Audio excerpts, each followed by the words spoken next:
Nakachurba. Tayo na yung magkape diday. Actually, nakadalawang kape na to diday. Yung una ay malaking tasa. Lalabitin ako, tayo ng magpangalawang kape. Di ba nakakachurba? Tayo magkape. Kala ko makakachurba-churba ako sa labas diday, kaya hindi ako makaano kay naulan. Pasalamat din pala ang pag-ulan-ulan diday, kaya parang malamig-lamig, kaya napakainit. Minsan, maaraw pa lang, napakainit day. Ngayon, at least, okay. Pag maulan-ulan, malamig-lamig din. Kagabi, namiss ako diday. Kasi naalala ko, namiss kasi si Ate Zoe. Alam mo naman, simula pa naman ng baby yan, ako na talagang katabi. Kaya, yun. Kaya namiss ko talaga. Kaya gusto ko kausap ko kagabi. Kaso, ang dami ng mga tulong. Kaya ayoko masyadong mag-ingay kay masermon pa. Kasi nga ngayon, dito ko pakawalan nyo kami diday, pakawalan mo kami diday. Kaya nga, pagkatuganta ko dito, pag nawala ang cellphone ko dito, kakalabas-labas ko, di puta, alam, madugas pa ng, sira na nga ang cellphone, madudugas pa. Yun na nga, nakatambay ako muna dito habang nagpapalamig ako dito, kay naulan. Kasi nga, namiss ko yung aking baby Zoe. Alam mo naman, simula ng baby pa naman, kasama ko na siya.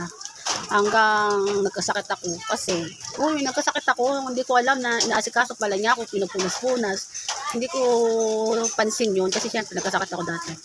Kasi yung kinukwento niya sa akin na, mami, nalagaan kita, pinunas-punas kita, kaso hindi mo ako tanda. Kaya hindi ka talaga ako nakakaalala dati. Hindi pa, ang tagal na panahon na hindi ako nagsasalita dati dahil. Kaya hindi ko akalain. Nagkaroon ako ng utak. Hindi ko akalain na wala. Puro lang ako chismis. Kung ano masabi ko, di machismis ko. Bahala na kayo kung marinig ko kayo. O dahil. Yun yung ata kung hindi ko dinadaan ang pagsasalita ko. Kaya wala na akong trabaho. For the first time, dito ako makipag-banding. First time, makasama si kuya. Kasi yung kuya naming panganay, matagal na talaga yun na paalis-alis. Dahil hindi talaga yan namin kasama. Kaya sa totoo lang, lahat kami magkakapatid. Hindi masyadong kabanding-banding yung kuya ko. Okay, kasi lagi nasa labas. Yung nagtatrabaho sa ibang lugar.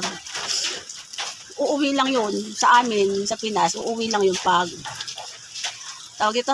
nagbabakasyon.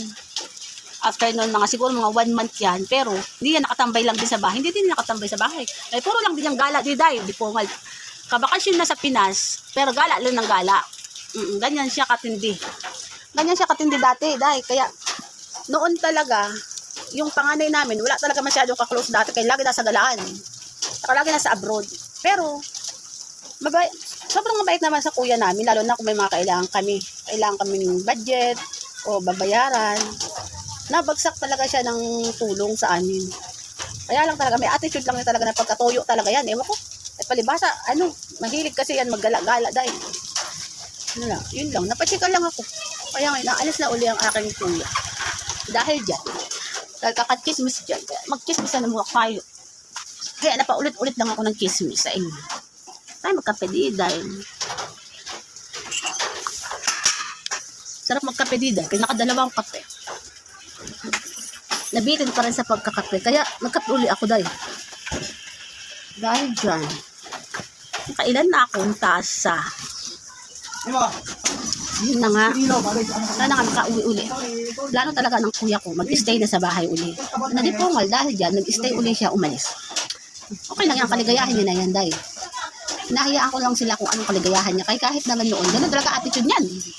Dahil, kaya, ganun lang talaga yung kapatid namin. Anong kasiyahan niya, yun ang kasiyahan niya. Kaya,